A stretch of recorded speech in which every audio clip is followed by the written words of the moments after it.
Hey, good morning, everybody. Sorry I missed yesterday. The day got away from me quick, or the morning got away from me quick, I should say. It was a great day, though. Yesterday had,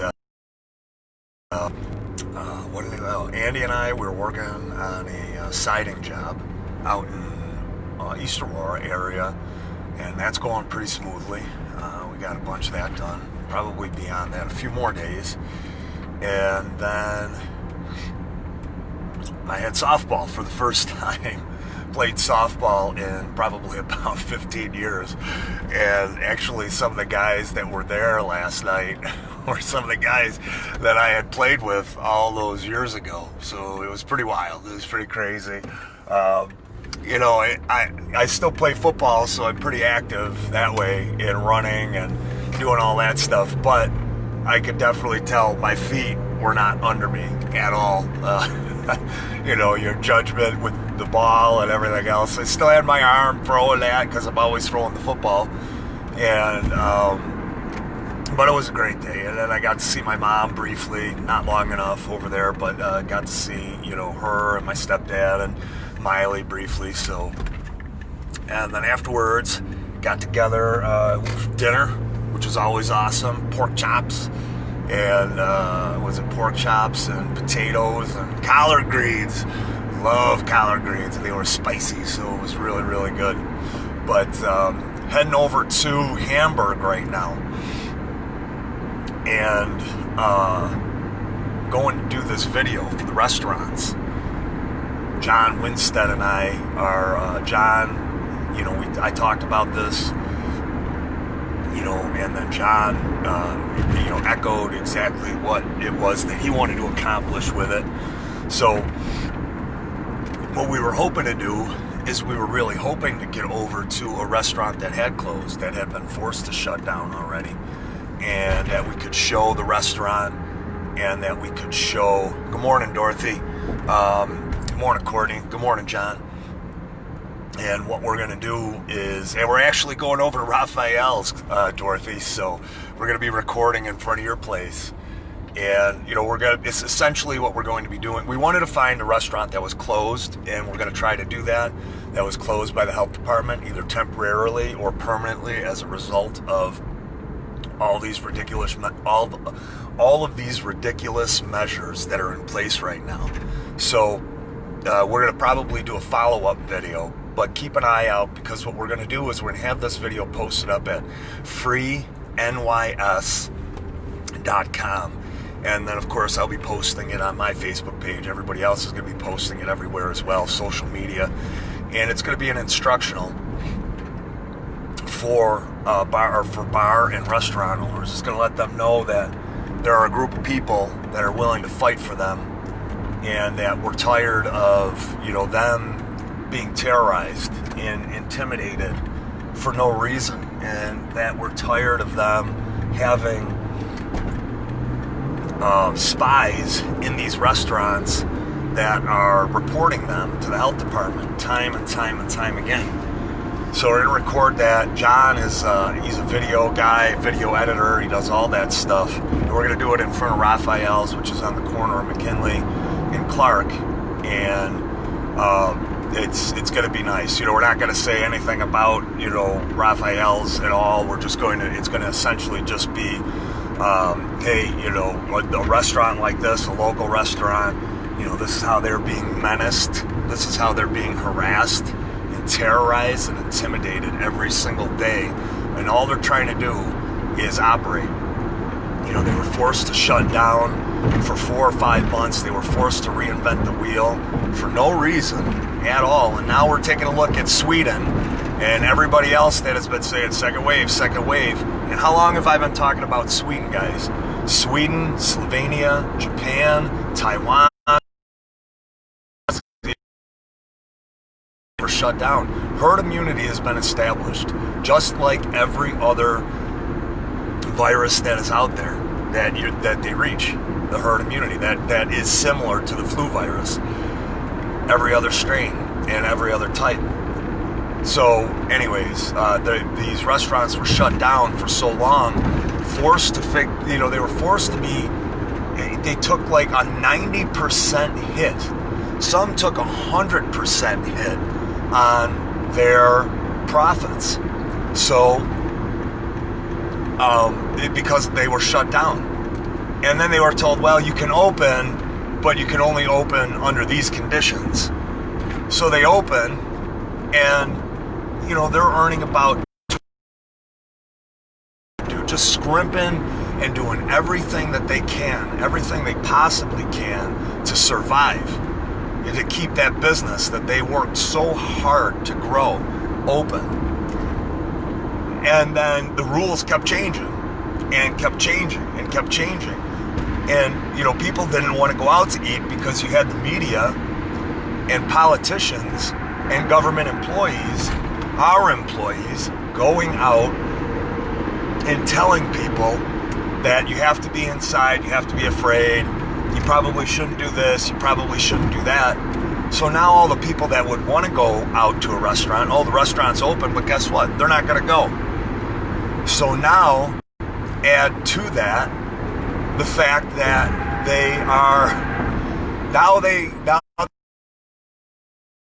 they're using Erie County sheriffs to essentially occupy the restaurants, put them all in a stranglehold because they'll show up at any time.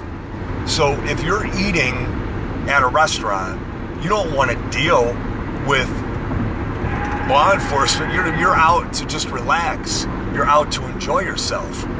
And you don't want to deal with somebody coming in and, terrorizing your business, your establishment, your employees, your customers.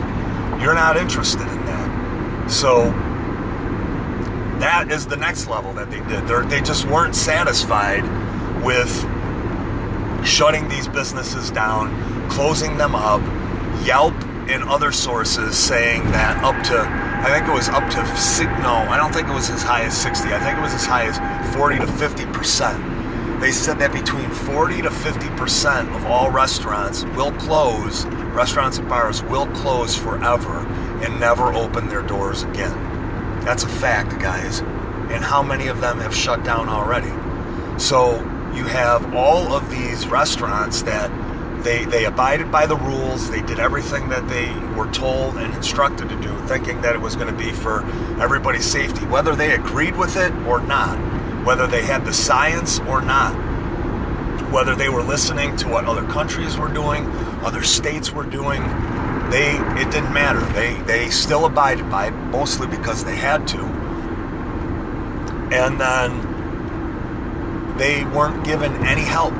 No help at all. A little bit of payroll help, but that didn't really apply to restaurants, and it didn't go for very long. No help with their loans, no help with their utilities, no help with property taxes. And we all know property taxes, these individuals that are working for these towns and these counties, they haven't done anything in 6 months. The lawns aren't, which is all they really do. You manage a highway, you take care of some lawns, and that's it. What other jobs do they have to take care of as a highway department or a parks department? That's your job, and they're not doing it. Schools, not teaching, or going down to half the students, even though all the science, all the experts say they should never handle it this way. The schools are shutting down to half capacity, less. It's actually 2/5 capacity, and our taxes haven't gone down. And they could have put all of that stuff on hold and helped restaurants. Cuomo could have done that. He decided not to. So just like all the homeowners, all these restaurant owners, they had all these bills that they had to pay to the bank and everybody else. And now, how are they going to pay that? With 10% of the income that they normally would be earning. 20% of the income that they would normally be earning. How are they going to pay that? So, one measure after another, which are clearly intended and designed to shut these restaurants down. So we're going to do this video, and our group is going to be putting together a lot of resources, as I've discussed in these videos. We're going to be putting together a lot of resources and a plan to try to help these restaurants not only protect themselves against the health department, but also local law enforcement, local inspectors, SLA. We're trying to inspect them against local town officials so that they don't have to be terrorized every single day, because all they're trying to do is a service to the community. Yeah, make some money as well, but they're just trying to do a service to the community. That's all they're doing. And for that, they get terrorized every day because of because of radical government employees that feel it's their right to shut down everybody because they're miserable and unhappy with life, and they haven't done anything of any merit or consequence on their own in their life. All they've done is sucked off the tip us, the people. They've gotten those jobs, they've had those jobs, and they've terrorized people like they're doing now. And we're tired of it. And restaurant owners are tired of it. So I'm going over here to take this video, and then we'll be doing a follow-up video. So I'll probably I'll probably jump back on briefly once the video is all done. I do have to get to work, but we decided to do this early before I do have to go to work. So I really appreciate John extended into a restaurant coalition. So if anybody out there is interested in partnering with me in a business venture, this is a business venture that I've had for an idea for about 12 years now. I've got everything laid out and detailed. There are a few things that need to be figured out and ironed out. But what this restaurant coalition essentially would be a unified front, a united front of restaurants that have all on how to protect themselves. Because as a restaurant owner, you're just struggling to, meet payroll, keep, your restaurant staffed, make sure people are showing up, make sure all the bills are being paid. I mean, it's tough, guys. As any small business, it's tough.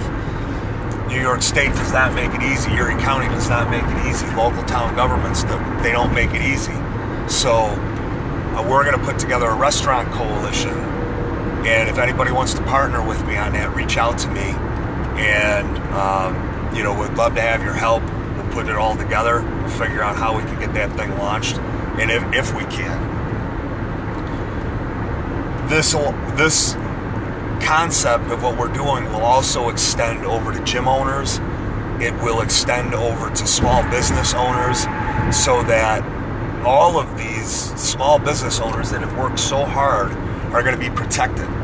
They're going to be protected by numbers, but they're going to also be protected by knowledge and information that people are constantly gathering and then sharing for everybody's benefit.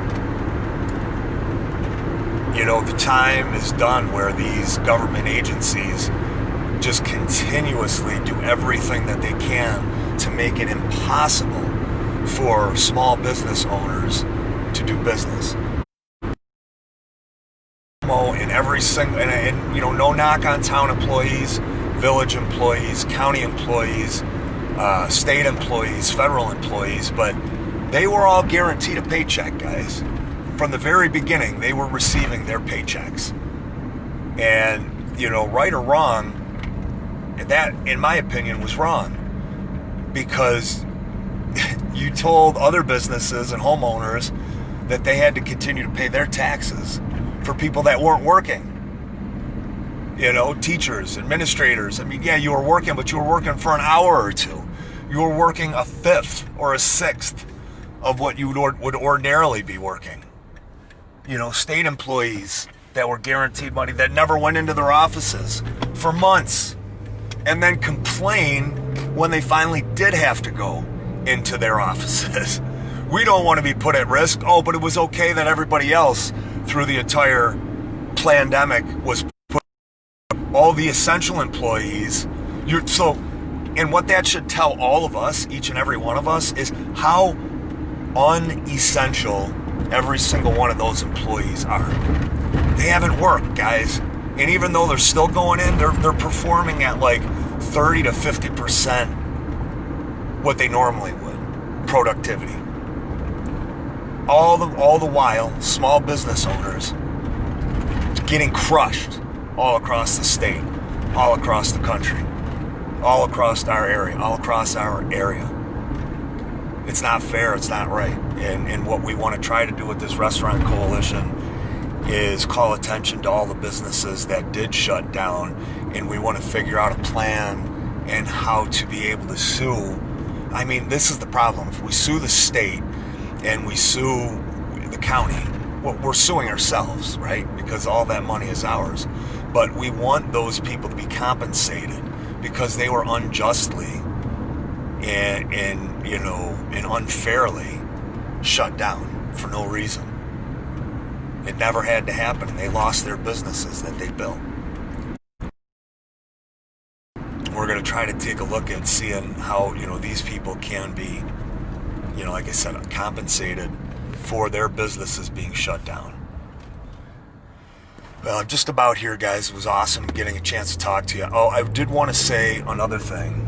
Frank Panizak and his page, 1791 Society, but also the Marching Patriots. If you guys haven't liked that page yet, the Marching Patriots, they put an event on yesterday. I couldn't go, obviously. I'd committed to softball, and I was working, but I would have loved to have shown up. The Marching Patriots, look up their group page. They need people. They need some help. They've got a great, core of leaders and founders that are working hard, just like we were, so I can't remember what our group page is, but Events Buffalo Events chat group, I think that's what it is. But it's just a chat group in Messenger. The Marching Patriots, they did an event. I don't even know in which town. I want to say it was East Aurora, but I'm not positive. And they did that last night. And I don't know exactly how they conducted it, but my understanding is that, they marched through the town with flags and, basically fighting for us, saying, open up. So those guys did a great job. I don't think I saw one picture. I didn't see any video or anything. So if anybody does have any video or any pictures from that event, you want to share it on our page, go ahead and do that. Well, I'm here, guys, so enjoy your morning. I'll see you in a little bit. I'm going to recap the video and how that went. And just one more time,